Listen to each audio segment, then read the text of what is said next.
오늘 하나님께서 우리에게 주시는 말씀은 마가복음 12장 28절에서 34절까지의 말씀입니다. 신약 성경 76페이지에 있는 마가복음 12장 28절에서 34절까지의 말씀입니다. 우리 각자의 자리에서 함께 말씀 읽겠습니다. 서기관 중 한 사람이 그들이 변론하는 것을 듣고 예수께서 잘 대답하신 줄을 알고 나와 묻되 모든 계명 중에 첫째가 무엇이니이까? 예수께서 대답하시되 첫째는 이것이니 이스라엘아 들으라. 주 곧 우리 하나님은 유일한 주시라. 내 마음을 다하고 목숨을 다하고 뜻을 다하고 힘을 다하여 주 너의 하나님을 사랑하라 하신 것이요. 둘째는 이것이니 내 이웃을 내 자신과 같이 사랑하라 하신 것이라. 이보다 더 큰 계명이 없느니라. 서기관이 이르되 선생님이여 옳소이다. 하나님은 한 분이시요 그 외에 다른 이가 없다 하신 말씀이 참이니이다. 또 마음을 다하고 지혜를 다하고 힘을 다하여 하나님을 사랑하는 것과 또 이웃을 자기 자신과 같이 사랑하는 것이 전체로 드리는 모든 번제물과 기타 제물보다 나으니이다. 예수께서 그가 지혜 있게 대답함을 보시고 이르시되 내가 하나님의 나라에서 멀지 않도다 하시니 그 후에 감히 묻는 자가 없더라. 아멘. 여러분 반갑습니다. 지난 한 주 동안에 주님의 은혜 가운데 행복하게 사셨습니까? 우리 옆에 분과 한번 인사 한번 하겠습니다. 주님의 이름으로 환영합니다. 우리 가족들끼리도 같이 인사하면 좋겠습니다. 주님의 사랑으로 환영합니다. 축복합니다. 네. 여러분 이번 한 주 동안에도 웃음이 넘치고 주님 안에서 행복한 한 주 되시기를 주님의 이름으로 축복합니다. 오늘 우리가 함께 읽은 본문은 성경에서 가장 큰 계명이 무엇인가를 말씀해 주시는 그런 본문입니다. 오늘 여러분들에게도 한번 물어보겠습니다. 같이 읽었는데요. 여러분 성경의 가장 큰 계명은 무엇입니까? 성경의 가장 큰 계명, 여러분 어떻게 알고 계세요? 성경의 가장 큰 계명이 무엇인지 물어보면 많은 분들이 이렇게 쉽게 대답을 합니다. 그것은 하나님을 사랑하는 것, 그리고 이웃을 사랑하는 것입니다. 여러분 어떠세요? 여러분들도 그렇게 알고 계십니까? 그런데 오늘 우리가 읽은 이 성경을 자세히 보면 그 대답이 맞는 것 같긴 하지만 확실하게 맞지 않다는 걸 알 수 있어요. 성경의 가장 큰 계명은 하나님을 사랑하는 것과 이웃을 사랑하는 것에 대한 것입니다 하면 맞는 거예요. 그렇지만 성경의 가장 큰 계명이 하나님을 사랑하고 이웃을 사랑하는 것입니다 하면 그건 틀리는 것이 됩니다. 왜냐하면 하나님이 그렇게 말씀하신 적이 없어요. 하나님을 사랑하는 것, 이것은 기준이 없습니다. 그냥 하나님을 사랑만 하면 돼요. 1%만 사랑해도 사랑하는 거 아니겠어요? 하나님은 이렇게 계명을 주시지 않으셨다고요. 이것이 문제가 되는 이유는 우리가 은연중에 성경의 가장 큰 계명이 그냥 하나님 사랑 이웃이다, 그냥 하나님을 사랑해야 되는 것이 큰 계명이고 이웃을 사랑해야 되는 것이 큰 계명이다 이렇게 생각한다면 우리 신앙생활은 현격하게 문제가 일어나게 됩니다. 이스라엘이 멸망한 것은 이것과 관계가 있어요. 그들은 하나님을 사랑하지 않았기 때문에 이스라엘이 멸망한 것이 아니에요. 그들은 하나님을 사랑했어요. 그런데 성경에 가르쳐준 큰 계명대로 사랑하지 않았습니다. 오늘 우리 대한민국도 오늘 우리 자신도 마찬가지예요. 우리가 가장 큰 계명을 어떻게 생각하고 있느냐에 따라서 우리 신앙생활은 하늘과 땅 차이가 될 거예요. 여러분은 가장 큰 계명이 무엇이라고 생각하십니까? 오늘 우리가 읽은 이 본문을 다시 살펴보면서 정확하게 우리가 알면 좋겠습니다. 가장 큰 계명이 무엇입니까? 오늘 28절부터 가장 큰 계명에 대한 이야기가 나옵니다. 서기관 한 사람이 주님 앞에 나와서 물었습니다. 성경 중에 모든 계명 중에 첫째가 무엇입니까? 영어 성경을 보면 모든 계명 중에서 가장 중요한 계명은 무엇입니까? 첫째가 되면서 가장 중요한 계명이 무엇입니까? 이렇게 질문을 했습니다. 마태복음의 이야기를 본문을 통해서 보면 이 서기관은 예수님을 시험하려고 그랬어요. 시험하기 위해서 과연 예수님이 제대로 알고 계시는가 하는 걸 확인하기 위해서 질문을 합니다. 그런데 여러분 중요한 것은 질문을 또 혹은 때로는 좋지 않은 의도로 질문했다 할지라도 우리 하나님께 여쭤보고 우리 주님의 대답을 구할 때 하나님은 그것을 선으로 바꿔주시는 거예요. 그래서 가장 큰 계명이 무엇인지 확실하게 알려주십니다. 우리 사랑하는 여러분, 여러분의 자녀들, 또 여러분 이번 금년 한 해 동안에 성경을 읽으면서 질문이 일어나는 모든 것들 하나님 앞에 여쭐 때에 그것이 복이 되기를 주님의 이름으로 축복합니다. 이렇게 질문에 대해서 예수님이 대답하신 내용이 29절부터 나와요. 29절의 말씀을 보면 가장 먼저 예수님이 하신 것은 첫째는 이것이니 이스라엘아 들으라. 주 우리 하나님은 유일한 주시다. 이 모든 가장 큰 계명을 말씀하시면서 가장 먼저 알아야 될 것이 있다는 거예요. 그것은 이 세상의 하나님은 한 분이시다. 이 세상에 유일하신 하나님은 한 분이시기 때문에 그 하나님에 대해서 어떻게 해야 되는가 하는 것이 가장 큰 계명이라는 거예요. 30절에 그 내용이 나와 있습니다. 우리 한번 이 구절을 또박또박 우리 가슴에 머리에 새기면서 읽어보겠습니다. 시작. 내 마음을 다하고 목숨을 다하고 뜻을 다하고 힘을 다하여 주 너의 하나님을 사랑하라. 여러분, 가장 큰 계명이 뭐예요? 첫째 되는 계명은 마음을 다하고, 그냥 하나님 사랑이 아니에요. 마음을 다하고 목숨을 다하고 뜻을 다하고 힘을 다하여 너희 하나님을 사랑하라. 이것이 첫째 계명이에요. 그 다음에 31절에 둘째도 이것이니, 둘째도 이와 같으니, 같이 읽습니다. 내 이웃을 네 자신과 같이 사랑하라 하신 것이라. 이보다 더 큰 계명이 없느니라. 첫째와 둘째가 같은데, 둘째가 무엇이냐 하면 내 이웃을 내 자신과 같이 사랑하라. 그냥 이웃을 사랑하는 것이 아니라 이웃을 사랑하되 레벨이 있습니다. 수준이 있습니다. 하나님이 말씀하신 기준이 있습니다. 내 자신과 같이 사랑하라. 요 두 가지가 첫째와 둘째 이 합쳐서 이 한 세트로 성경의 가장 중요하고 가장 큰 계명이라는 거예요. 우리 사랑하는 여러분, 가장 큰 계명은 무엇입니까? 이것은 마음을 다하고 뜻을 다하고 힘을 다하고 목숨을 다해서 하나님을 사랑하는 거예요. 이웃을 내 몸과 같이 사랑하는 거예요. 여러분, 이것이 성경이 말하는 가장 큰 계명이에요. 여러분은 이 가장 큰 계명을 바르게 알고 있습니까? 마귀가 우리 인생을 시험할 때 성경에 있는 내용을 조금만 바꾸면 우리 인생은 넘어져요. 하나님이 정말 이거 다 먹지 말라고 하더냐? 죽지 않을 것이다. 뛰어내려라. 하나님이 돌봐주실 것이다. 하나님 말씀을 하는 것처럼 보이지만 말씀을 조작한다고요. 마찬가지예요. 성경의 가장 큰 계명은 우리에게 있어서 너무나 중요한 첫 번째 계명인데 이것도 우리가 알게 모르게 슬쩍슬쩍 바꿔요.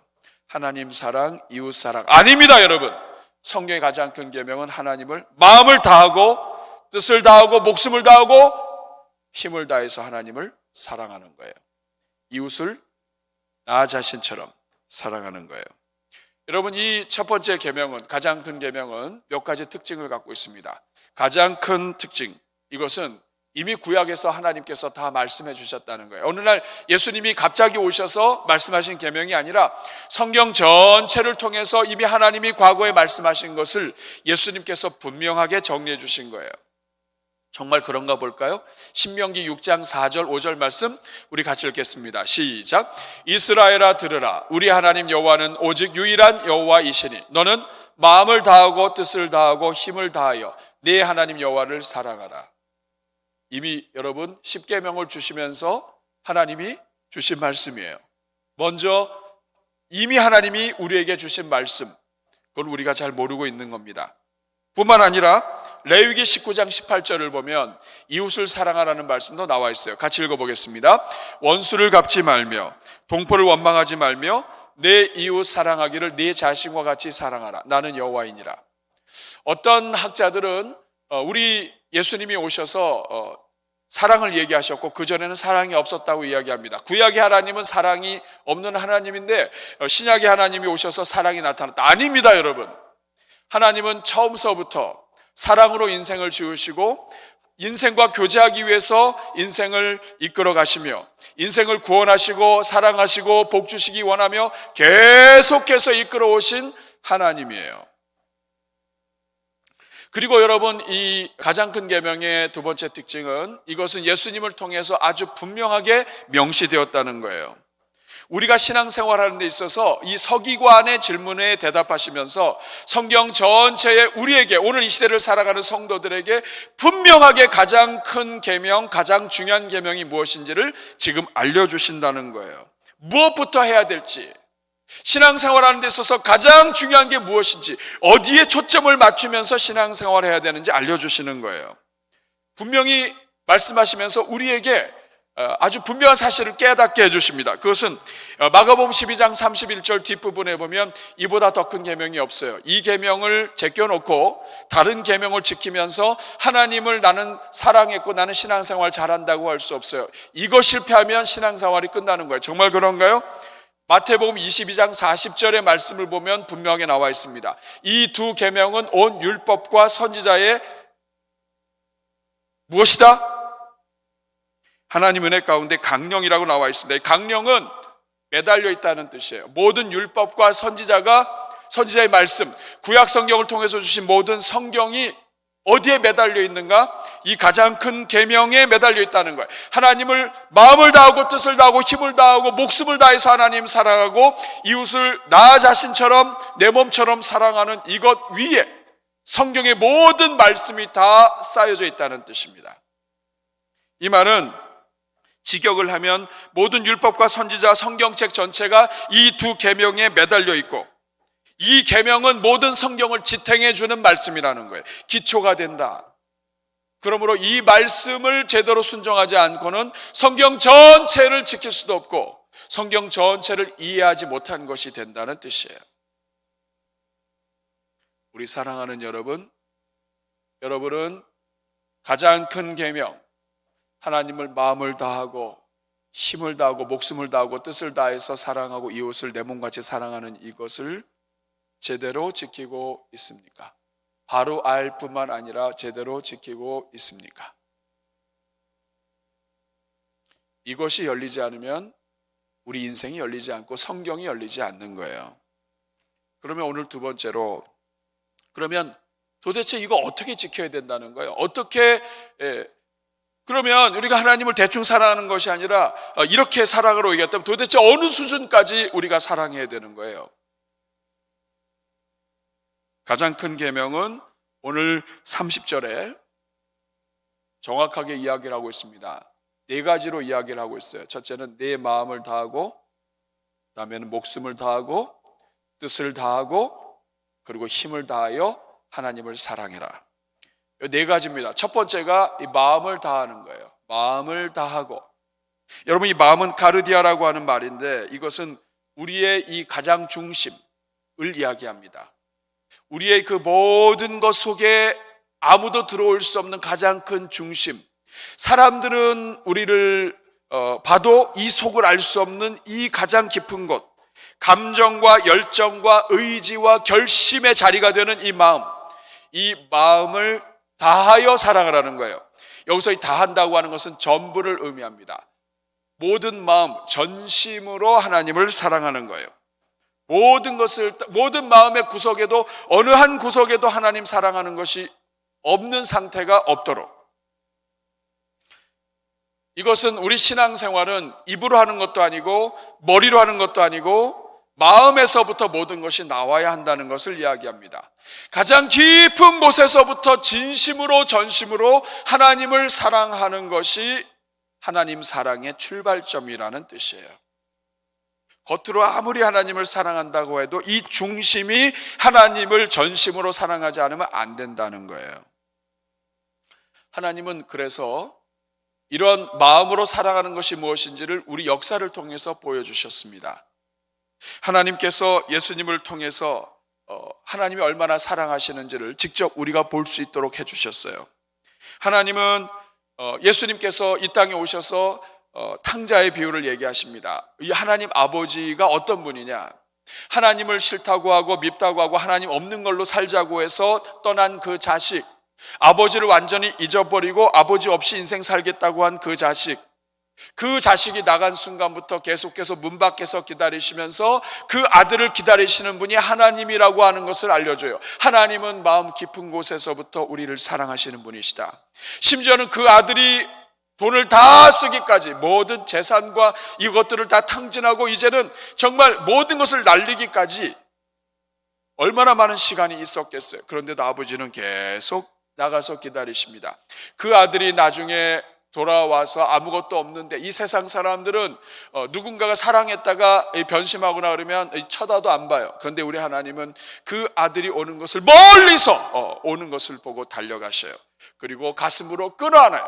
이 심장과 심장이 부딪혀서 쿵떡 쿵떡 하는 이러한 이 심장 소리가 아들에게 들리기까지, 옆에서 지켜보던 그 아들, 잔치를 벌리는 그것을 못마땅해 하던 아들, 이 아들은 사랑을 할 수가 없는 거예요, 동생을. 근데 우리 하나님은 사랑을 하세요. 모든 것을 다 회복시켜 주세요. 옷을 입히고 잔치를 여셔요. 이것이 우리 하나님의 마음이다 이거예요. 우리 주님께서도 이 땅에 계시는 동안에 이 하나님의 마음을 보여주셨습니다. 나인성 과부가 그 아들이 죽어가지고 장사 상여가 나아가는데 그것을 바라보신 주님께서 불쌍히 여기셨어요. 이 세상에서 혼자 사는 것도 힘든데 그나마 아들 하나 믿고 살았는데 아들마저 없으면 이 과부가 어떻게 되겠어요? 그 불쌍히 여겨사, 성경을 보면 불쌍히 여기시고 이 아들을 살려주십니다. 하나님이 기적을 행사하시기 전에 먼저 그 안에 불쌍히 여기는 마음이 계신 거예요. 하나님은 누구시냐? 불쌍히 여기시는 분이시다. 그 하나님이 우리를 불쌍히 여기셔서 이 땅에서 죄로 죽을 수밖에 없는 우리들에게 하나님의 사랑으로 우리를 구원해 주신 것입니다. 이것이 하나님 아버지께서 온 마음을 다하여 우리를 사랑하시고, 마치 이 세상에 우리 혼자 있는 것처럼 우리를 사랑하시고 이끄시고 우리와 만나 주시는 이 하나님이 우리를 사랑하신 것처럼 마음을 다하여 전심으로 사랑하라는 거예요. 두 번째는 목숨을 다해입니다. 목숨을 다하고, 이 목숨이라고 하는 단어는 생명, 목숨 이렇게 번역이 될 수 있습니다. 목숨을 다해, 이 말은 아주 쉽게 얘기하면 목숨 걸고 사랑해도 좋을 뿐, 목숨 걸고 사랑해야 할 뿐, 목숨을 걸고 하나님을 사랑하라는 것을 이야기합니다. 여러분, 하나님을 사랑하는 것은 목숨 걸고 사랑해도 문제가 없다는 거예요. 하나님은 그만큼 믿을 만한 분이시고 목숨 걸어야 할 인생, 우리 인생이 목숨 걸어야 할 대상이라는 뜻이에요. 여러분, 하나님은 입으로만 사랑하지 않으셨어요. 말로만 하지 않으셨어요. 하나님은 목숨을 다해서 우리를 사랑하셨어요. 누구를 통해서 그렇게 사랑하셨습니까? 죄로 죽을 수밖에 없는 우리를 하나님의 보좌를 버리시고 이 땅에 오셔서 십자가에 달려 죽으시기까지, 우리 한 사람 한 사람을 구원하시기 위해서 하나님이 직접 모든 죄를 짊어지시고 죽으시는 것을 통해서 하나님은 목숨을 다해 우리를 사랑하시는 것을 가르쳐 주셨어요. 그리고 그 목숨을 다해 우리를 사랑하시는 그 하나님을 따라서 우리도 목숨을 다해 하나님을 사랑하라고 우리에게 말씀하시는 것입니다. 여러분, 하나님은 목숨 걸 만한 분이에요. 아니, 하나님께 목숨 걸지 않는 인생은 영원히 후회하게 될 거예요. 그래서 하나님께 목숨 걸라라고 이야기하는 것입니다. 가장 큰 계명은 마음을 다해서 목숨을 걸고 하는 거예요. 여러분 어떠세요? 여러분 전심으로 사랑하시나요? 목숨 걸고 하나님 사랑하고 있습니까? 아니면 목숨은 이쪽에다 따로 떼놓고 우리의 약간 아르바이트 하듯이 하나님을 사랑하고 있는 것은 아닌가요? 세 번째는 뜻을 다하여입니다. 뜻을 다하고, 이 뜻이라고 하는 것은 디아노이아라고 하는 말인데, 이것은 정신, 생각, 계획, 우리의 지혜, 이 모든 인격, 이런 모든 것들을 다 이야기해요. 신앙은 나의 의지와 나의 계획과 나의 지혜, 모든 것을 다 쏟아부어서 나의 모든 인생의 방향과 계획까지도 다 하나님께 맡기고 하나님 안에서 살아가며 하나님 안에서 사랑하는 것이다. 모든 생각과 계획의 중심에 하나님이 계시고 그 하나님과 함께 인생을 펼쳐나가는 것, 나의 모든 계획 속에서 하나님을 향한 사랑이 나타나도록 하는 것이다. 우리 사랑하는 여러분, 하나님께서는 우리에게 먼저 뜻을 다하여 사랑하는 것이 무엇인지를 가르쳐 주셨어요. 예수님을 통해서 보여주십니다. 우리 인생을 구원하시기 위해서 하나님의 뜻은 우리 인생이 타락한 이후부터, 창세기 3장부터죠. 타락한 이후부터 계속해서 다 오직 하나의 계획이에요. 우리를 구원하시는 거예요. 죄로부터 사해 주시고 하나님의 자녀가 되게 하셔서 영원토록 하나님의 자녀로 살게 하시는 거, 이거예요. 이게 하나님의 뜻이요 계획이에요. 근데 이 모든 하나님의 뜻과 계획은 우리를 구원하시는 것에 초점이 맞춰져 있습니다. 이것을 위해서 하나님의 아들이 하늘 보좌를 버리고 내려오셔야 됐어요. 하나님과 동등됨을 취하지 않고 내려오셔야 됐어요. 하나님의 아들이 이 땅에 오셔서 인생으로 살아가시고, 그리고 모든 죄와 이 허물과 또 하나님의 아들조차도 알아보지 못하는 그런 백성들 속에서 하나님의 은혜를 베푸시고, 그리고 묵묵하게 십자가로 걸어가셨습니다. 십자가로 걸어가기 마지막 날 전날 밤에 우리 주님께서 겟세마네 동산에서 기도하세요. 아버지여, 이 잔을 내게서 가져가시라고. 하나님, 죄가 없으신 하나님이 모든 인생을 대신해서 뭐 때문에 죽어야 돼요? 그런데 예수님께서 이렇게 말씀하십니다. 내 원대로 마옵시고 아버지의 뜻대로 하옵소서. 하나님이 하나님의 뜻을 위하여, 하나님의 아들이 하나님 아버지를 뜻을 위하여 우리 인생을 살리시고 우리를 사랑해서 죽게 하시는, 아들을 죽이시더라도 그 피로 인하여 구원하시고자 하시는 그 하나님의 뜻을 위하여 우리 예수님이 아버지의 뜻에 무릎을 꿇고 순종하시고 복종하시고 그 모든 뜻을 내려놓으시고 십자가로 걸어가시도록, 뜻을 다하여라는 것은 그런 거예요. 내가 원하는 것, 내가 생각하는 것, 내가 계획하는 것, 그리고 내 유익과 내가 왜 대신, 나는 아무 잘못도 없는데 내가 왜 라고 하는 이 모든 나의 의지와 뜻, 이런 것조차도 하나님이 원하시면 그것을 접고 하나님 앞에 복종하고 하나님의 뜻이 이루어지도록 순종하며 하는 것까지, 이렇게 뜻을 다해서 하나님을 사랑하는 것, 이것이 가장 큰 계명의 한 부분이라는 거예요. 여러분, 이렇게 여러분의 뜻, 여러분의 인격, 여러분의 그 모든 생각, 이 모든 것들을 다 하나님의 뜻이라면 내려놓고 하나님 기뻐하시는 것을 향해 달려가고 있습니까? 이것이 뜻을 다해요. 그리고 네 번째는 힘을 다하여. 힘을 다한다고 하는 것은, 힘은 이스퀴스라고 하는 말인데, 이것은 우리에게 허락하신, 육체 허락하신 모든 힘과 능력과 지혜와 이 모든 것들을 이야기해요. 생명체가 가지고 있는 모든 에너지, 이런 것들을 다 하나님을 위해서 다 쓰는 것을 이야기합니다. 신앙생활이라는 것은 무엇이냐? 나의 모든 노력과 힘과 능력을 다 하나님을 사랑하는 데 쏟는 것이다, 이 말이에요. 여러분, 하나님은 우리 인생을 이렇게 이끌어 오셨어요. 천지를 지으시고 아브라함을 이끌어 가시고, 그리고 하나님의 일꾼들을 이끌어 가실 때 하나님은 하나님의 모든 능력을 아낌없이 사용하여 주셨어요. 능력으로 출애굽시키시고, 그리고 가나안 땅에 들어가게 하시고, 하나님의 능력으로 모든 세상을 다 이끌어 가시고 하나님의 자녀들을 구원해 주셨어요. 예수님은 이 땅에 오셔서 하루 종일 피곤한 일정 속에서도 부지런히 전도하고 복음을 전하시면서 가난한 자들, 병든 자들, 그들에게 직접 손을 대시기도 하시고 말씀으로 위로하시고 격려하시면서 하나님께서 그분의 능력으로 한 사람 한 사람을 구원해 주셨습니다. 주님이 그렇게 사셨다고요. 하루 종일 피곤해도 귀신을 내쫓으시고 하나님께서 역사하셨어요. 능력으로, 기적으로, 이적으로 하나님께서 붙잡아 주셨습니다. 이것이 힘을 다하는 거예요. 우리에게 주신 재능과 은사와 이 모든 것들을 아끼지 않고, 우리에게 주신 물질적인 은혜와 우리에게 주신 그 모든 것들을 다 동원해서 사랑하는 것. 그러니까 마음을 다하고 목숨을 다하고 뜻을 다하고 힘을 다해 사랑하라. 이것은 나의 모든 존재, 나의 모든 능력, 내 속에서부터 겉에까지, 하여간 나라고 하는 것을 통해 내가 가지고 있는 모든 것을 동원해서 하나님을 사랑하라는 말이에요.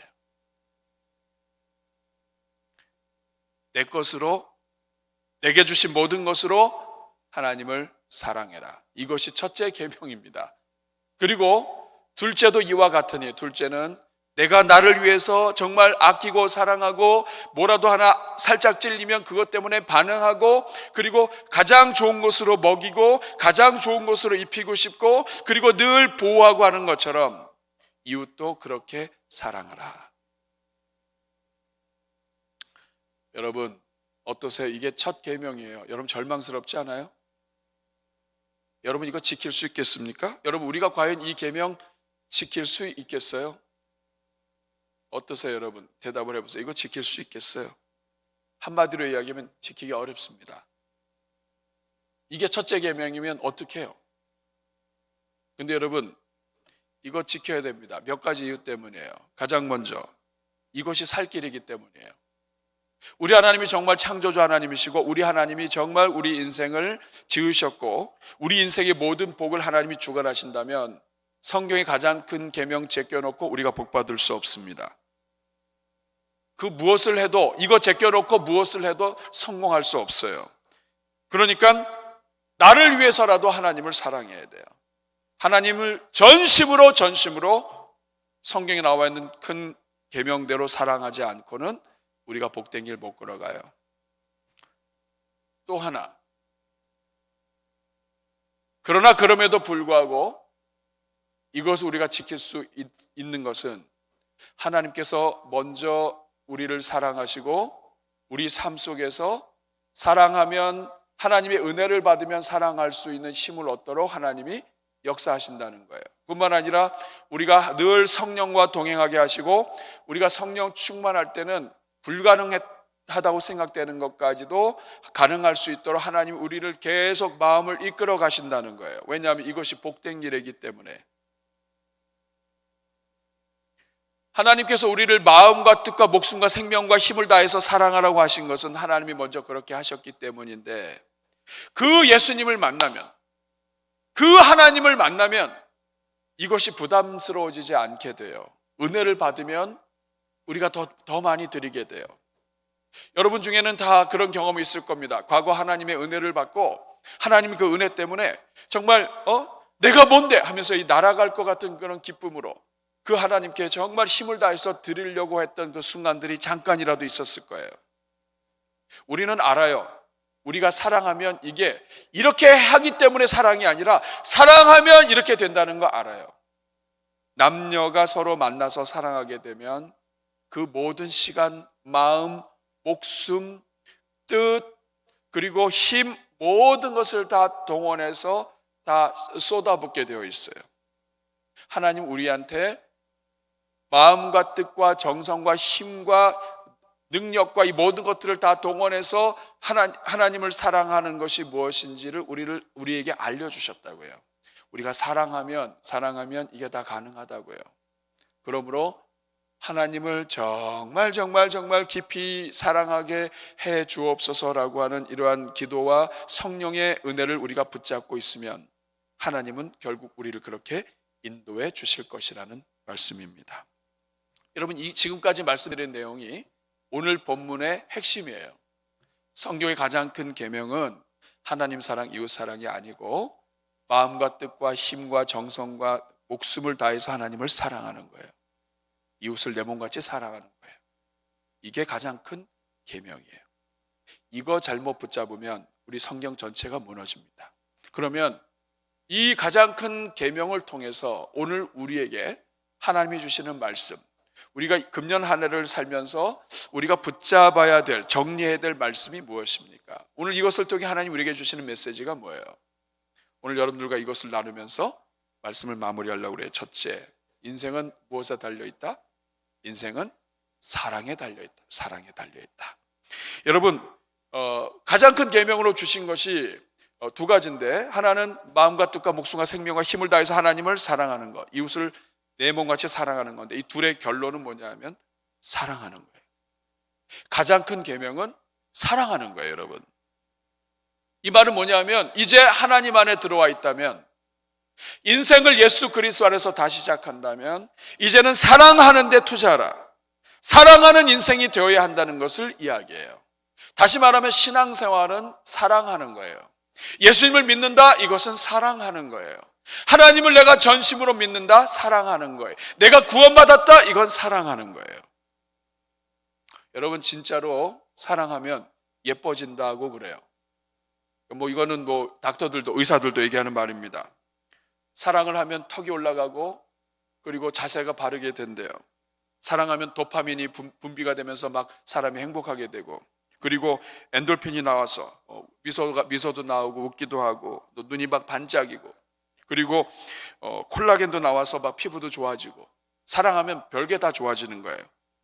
또 엔돌핀이 나오면 식욕을 억제한대요. 그러니까 사랑하면 사랑할수록 이게 안 먹어도 되는 거예요.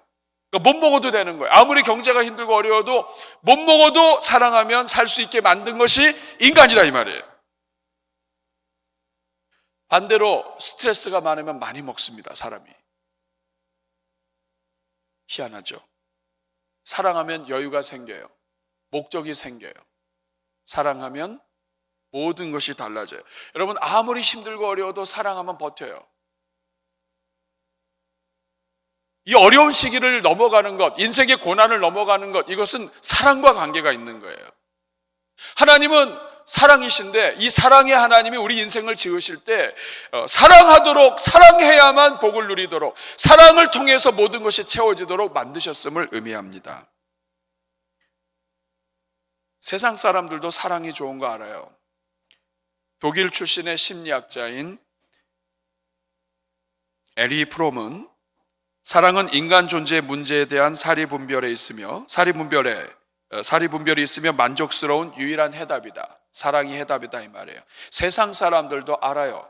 인간의 심리를 깊이 연구한 최고의 학자가 내린 결론이에요. 사랑이 해답이다, 이 말이에요.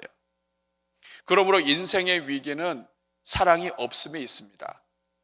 사랑이 있으면 어떤 것도 다 극복할 수 있고, 사랑이 있으면 어떤 위기가 와도 다 같이 살 수 있고, 여러분, 우리 대전중앙교회 사랑이 넘치는 주님의 교회가 되기를 주님의 이름으로 축복합니다.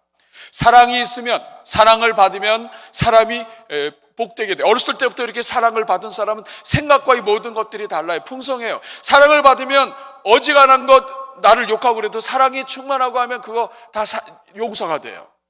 실제로 그렇습니다, 여러분. 신앙생활도 마찬가지예요.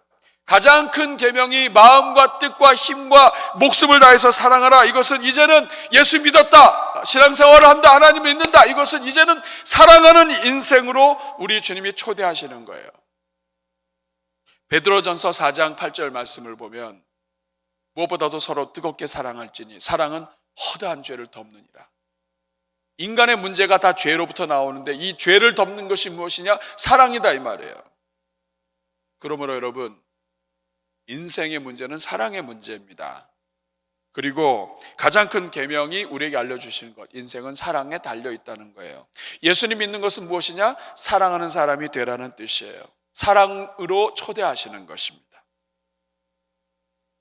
사랑 빼면 신앙도 이야기할 수 없는 거예요. 우리가 잘못 알고 있는 것입니다. 하나님을 믿는다, 예수님을 믿는다, 교회를 다닌다, 이것은 사랑으로 초대하는 거예요.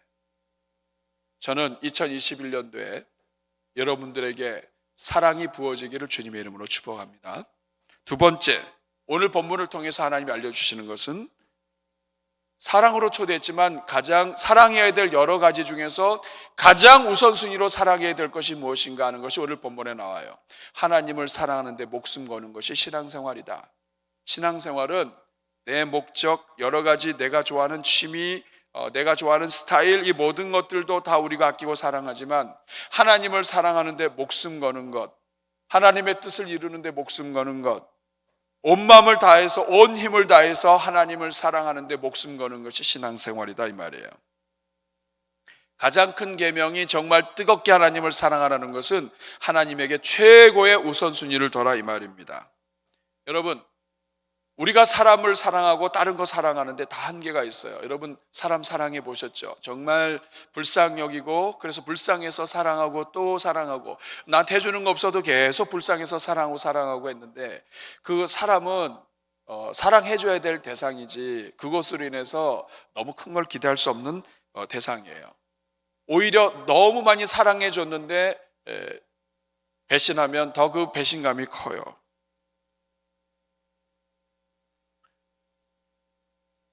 그런데 하나님은 그렇지 않다는 거예요. 하나님은 사랑하면 손해보지 않는다.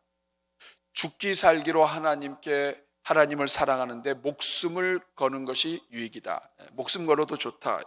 하나님은 절대로 우리를 버리지 않으시고, 하나님은 마음이 변하지 않으시고, 그리고 우리는 변했다 할지라도 하나님은 끝까지 우리를 사랑하시고, 때로는 우리가 시험에 들었다 할지라도 계속해서 우리를 이끌어 주시고, 죽는 그 순간 그리고 죽음 이후에도 영원토록 우리를 이끌어 가시는 분. 때로는 내가 시험에 들어서 하나님이 없다고 하고 내가 하나님 앞에서 막 난리를 치고 해도 끝까지 우리를 인도하시는 분, 우리가 주님 앞에 회개하고 돌아오면 언제든지 그 자리에 계시는 분. 그래서 그 하나님께 목숨 걸면 하나님이 책임져 주신다. 하나님 사랑하는데 목숨 걸어라. 왜냐하면 그분은 우리가 아직 죄인 되었을 때에, 십자가의 은혜도 모르고 하나님의 사랑도 모르던 그때에 그의 아들 독생자를 우리에게 보내시고 죽이시고 구원하심을 통해서 하나님의 사랑을 확증하신 분이시고, 아들까지도 버리신 하나님은 앞으로 어떤 것도 우리를 위해서 다 버리실 수 있다는 것을 보여주신 하나님이시기 때문에 그렇습니다. 그러므로 세상에 어떤 것도 다 사랑할 수 있지만 결코 후회함이 없는 사랑, 투자는 하나님을 죽기 살기로 하나님께 목숨 걸고 사랑하는 것이다. 목숨을 걸면 걸수록 그 인생은 하나님이 책임져 주신다는 거예요. 이것을 잘 보여주는 것이 이스라엘의 1대, 2대, 3대 왕인 세 사람을 보면 알 수 있어요. 사울은 하나님을 사랑하지 않았어요. 하나님이 왕으로 세웠지만 사울은 하나님의 뜻에 관계없이 살았어요. 자기 뜻, 자기 아들 왕 세우고, 하나님이 다윗을 왕 세운 것을 알았어도 다윗을 죽이려고 하고, 오죽하면 그게 악신이 들었겠어요. 그게 그 사람의 복이에요. 그래서 하나님은 이 사울을 통해서 그냥 그걸로 끝난 거예요. 그런데 솔로몬은 다윗 왕을 통해서 모든 것을 받았어요. 그래서 처음에는 전심으로 막 사랑하는 것 같이 하더니 나중에는 헷가닥했어요. 우상 숭배하고. 그 결과 자기 아들 대에서 나라가 갈라집니다. 그런데 다윗은 인간의 실수도 있었고 범죄도 있었지만 하나님을 끝까지 붙들고 하나님을 사랑한 결과 하나님께서 다윗의 왕위가 천년이 이르게 하시고, 그리고 다윗의 왕조를 통해서 예수 그리스도가 나오게 하세요. 이 하나님이세요. 하나님은 하나님 사랑하는데 목숨 걸면 하나님이 책임져 주신다. 여러분, 2021년도에 우리가 하나님 사랑하는데 목숨 걸고 달려들 수 있는 한 해가 되길 바라요. 세 번째, 중요한 것입니다. 내가 하나님을 얼마나 사랑하느냐, 이웃을 얼마나 사랑하느냐는 사랑의 수준이 곧 나의 신앙의 수준이고, 그리고 복의 수준이다. 여러분 어떠세요? 여러분은 얼마나 사랑을 하고 살고 계세요? 하나님을 얼마나 사랑하십니까? 그것이 여러분의 신앙의 수준이에요. 학력, 오래 다닌 것, 교회에서 직분, 내가 이 교회를 얼마나 섬겼는데, 이런 것들도 다 중요해요. 봉사하면서 지혜와 경륜 쌓인 것도 아주 중요합니다. 그런데 내 믿음의 진정한 수준은, 내 신앙을 통해서 내게 임한 복의 수준은 내가 하나님을 얼마나 사랑하느냐 정도예요. 이게 내 믿음이에요. 내가 하나님을 100원어치 사랑하면 그게 내 100원어치가 내 믿음의 수준이에요. 내가 하나님을 10% 사랑한다면 그게 내 믿음의 수준이에요. 어떤 직분을 가져서도 똑같아요. 그리고 그 믿음의 수준이 복의 수준으로 연결됩니다. 내가 얼마나 복된 인간인가?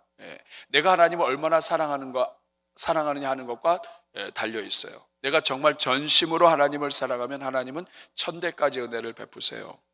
근데 내가 하나님을 살짝 사랑하고 또 대충 때마다 사랑하고 이렇게 하는 사람은 복을 많이 받는 것을 아예 포기하셔야 돼요. 하나님은 심는 대로 거둡니다. 이스라엘 백성들이 멸망한 것은 하나님을 사랑하지 않았기 때문이 아닙니다. 하나님 사랑했어요. 하나님께 제사 드렸어요. 제사가 끊어지지 않고 제사 드렸다고요. 그런데 하나님도 제사하고 또 우상도 제사했어요. 그리고 하나님도 믿었지만 또 세상의 것도 믿고 쾌락도 즐기고, 그리고 영적인 간음을 하고, 그리고 다른 것을 의지했어요. 그렇게 할 때에 이스라엘은 멸망한 것입니다.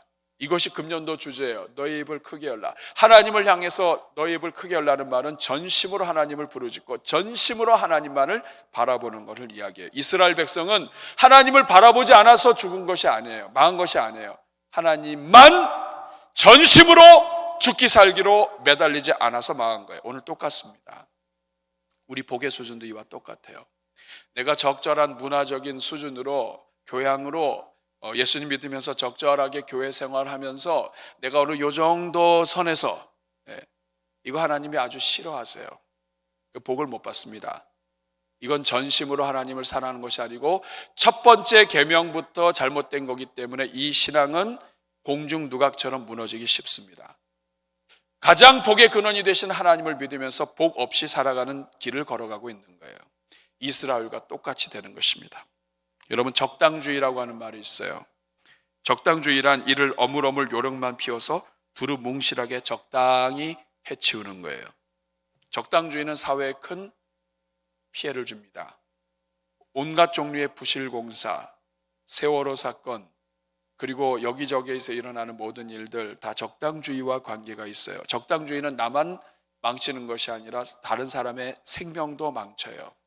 하나님의 일을 하면서 주님의 일을 섬기면서 적당하게 하는 거, 이거 다 문제가 됩니다. 하나님은 적당주의 싫어하세요. 천지를 지으실 때 하나님은 하나님의 가장 위대한 지혜로 온 천지를 지으셨어요. 씨앗과 열매 하나하나가 아름다운 각자의 특징을 갖도록 하나님은 모든 지혜를 다 동원하셨습니다. 아브라함을 이끄실 때, 하나님께서는 요셉과 다윗을 이끄실 때 그들에게 적당하게 돕지 않으셨어요. 아브라함에게 태에서 열매가 없는 그런 상황에서도 끝까지 하나님께서 열매를 주시고 기적을 행하시고, 그리고 아브라함 시골의 어느 누구도 모르는 인생을 온 세상의 복의 근원이 되도록 만드셨어요. 그냥 포로로 잡혀온 이 요셉 하나를 애굽의 총리 대신이 되게 하셨습니다. 이 하나님이에요. 이 땅에 오신 예수님도 적당하게 살지 않으셨어요. 이른 새벽부터 늦게까지 두루두루 다니면서 영혼들을 구하고 살리고, 그리고 하나님의 역사를 나타내셨단 말이에요. 그 예수님이 요약한 본문이 오늘 이 본문이에요. 가장 큰 계명이 무엇인가? 마음을 다하고 목숨을 다하고 뜻을 다하고 힘을 다하여 하나님을 사랑해라. 그리고 내 이웃을 내 몸과 같이 사랑해라. 요한계시록 3장 16절 말씀을 보면 우리 한번 같이 읽어볼까요? 시작. 네가 이같이 미지근하여 뜨겁지도 아니하고 차지도 아니하니 내 입에서 너를 토하여 버리리라. 우리 주님이 말씀하세요. 네가 이렇게 뜨겁지 않다, 차갑지도 않다, 내가 너를 입에서 토해낼 것이다. 여러분, 토하면 안 봐요. 토하면 다시 안 봅니다. 여러분, 우리 주님이 적당하게 하나님 대하고 믿는 사람에게 이렇게 하시겠다는 거예요. 이스라엘도 이렇게 해서 토함받은 거예요. 지난 50-60년간 사람의 평균 온도가 조금씩 떨어진다고 합니다. 1도, 0.5도, 1도만 떨어져도 우리 암세포가 우리 몸에서 더 번식이 잘 된대요. 그래서 일본의 암세포 전문가인 요시미즈 노부히로라고 하는 박사가 연구를 한 결과 중요한 사실을 발견했어요. 암 환자들 대부분이 35도대의 저체온 현상을 보인다는 거예요. 36.5도가 아니라 35도 정도로 떨어진다 이 말이에요. 그 이유가 무엇인가? 암세포가 독을 품는데 이 독을 품는 것이 온도를 자꾸 떨어뜨린대요. 그래야 자기들이 사니까. 근데 반대로 우리 몸에서 1도만 온도가 상승해도 우리 온몸의 면역력이 50%가 회복이 된다 그래요. 여러분, 2021년도 여러분의 영적인 면역력, 지금 우리가 하나님을 적당하게 사랑하고 뭐 이래도 교회 다니고 저래도 믿는 것처럼 되니까 우리 안에 온갖 더러운 것들, 암세포들, 그리고 하나님 없어도 살 수 있다고 하는 이런 모든 더러운 세포들, 생각들, 이런 것들이 우리 마음을 막 이 시대를 막 누르고 있어요. 코로나 때문에 막 이런 제재 조치와 이런 것들 속에서 우리 스스로가 하나님을 더욱더 사랑하고자 하는 그 열정마저도 다 잊어버리고 산다고요. 죽는 길입니다, 여러분. 암세포가 번식하는 길이에요. 2021년도 금년은 우리 1도만 높입시다. 여러분, 하나님을 정말 사랑하고 목숨을 다하고 정말 내 평생에 이렇게 하나님을 사랑할 수 있는가 하는 것을 정말 실천할 수 있는 그런 한 해를 우리가 만들어 봤으면 좋겠어요. 온 마음 다해 사랑합니다 찬양이 있어요. 주님과 함께하는 이 고요한 시간, 주님의 보좌 앞에 내 마음을 쏟네. 같이 한번 찬양하죠.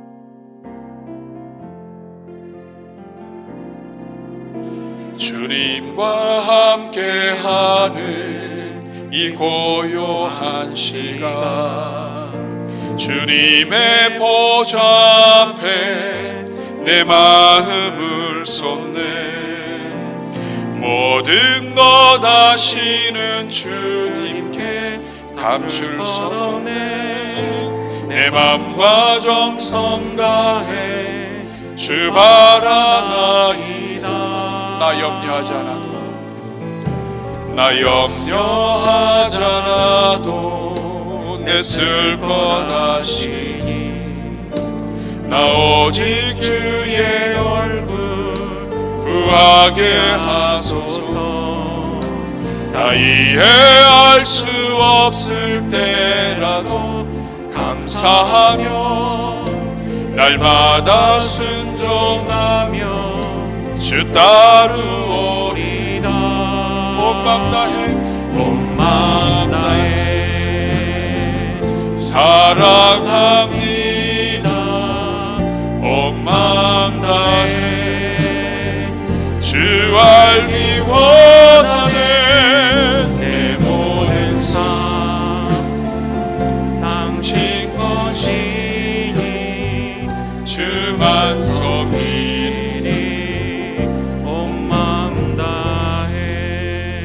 우리 한번 가슴에 손을 꼭 기도했으면 좋겠어요. 주님, 용서하여 주옵소서. 가장 큰 계명부터 잘못 알고 있어서 그저 적당하게 하나님 사랑해도 신앙생활하는 것처럼 생각했으니 온몸에 우리 암세포가, 영적인 암세포들이 얼마나 난리를 하겠습니까? 주님, 2021년 주여 하나님 뜨겁게 사랑하는 한 해가 되게 해 주옵소서. 주여 2021년 이웃을 뜨겁게 사랑하는 한 해가 되게 하여 주옵소서. 이제 다음 주 지나면 특별 새벽 기도회가 열리는데 하나님, 이번 특세에 정말 우리의 열정 회복하게 해주시고 다시 주님 앞에 엎드리며 뜨거운 사랑, 하나님 앞에 영적인 온도가 올라가는 인생 되게 하여 주옵소서. 우리 오늘 말씀 생각하면서 회개와 간구의 기도 올려드릴 때 저를 한번 따라해 주시기 바랍니다. 주여 은혜를 주옵소서. 주여 은혜를 주옵소서. 우리 다같이 주여 한번 부르고 기도하겠습니다. 주여, 은혜로우시고 자비로우신 아버지 하나님, 우리가 이렇게 대충 적당하게 믿음으로 신앙생활해도 아버지, 이게 신앙생활을 개최하는 것처럼 마치 하나님 절대적으로 찾지 않아도 내 인생에 필요한 것이 없어도 될 것처럼 이렇게 살고 있는 모든 것이 하나님 앞에서 죄악임을 고백합니다. 마음을 다하고 뜻을 다하고 힘을 다하고 목숨을 다해서 하나님을 사랑할 수 있도록 주님 회복의 은혜를 내려 주옵소서.